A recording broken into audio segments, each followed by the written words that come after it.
Welcome to the Slop Farm. Enjoy the video. You already have admin access, so begin now. Log into the router web UI or app. This gives you control to stop scanning for WorldLink. Once logged in, make a backup of the current configuration. This protects you if settings need reverting. Next, identify the SSID, MAC, and the wireless mode. These values are needed to block or hide.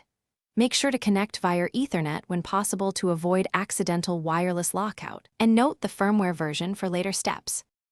You now change the core settings that stop automatic scanning. In the wireless or security section, add the WorldLink device MAC addresses to the deny or blacklist. This prevents association. Then disable SSID broadcast so the router won't appear in scans. Renaming the SSID to something unique also reduces accidental connections. Additionally, turn off WPS and any unused bands or guest networks. These are common discovery vectors. Once done, save and you're almost finished. Reboot both router and your client devices to clear caches and enforce new rules. After reboot, scan from a phone or laptop. The WorldLink network should not appear.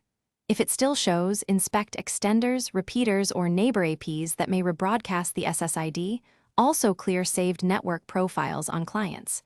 If settings caused issues, restore the backup file you exported earlier. Finally, consider a firmware update if the router behaves unexpectedly. It can resolve persistent scanning or security bugs. Thanks for watching. Consider subscribing if we helped you today.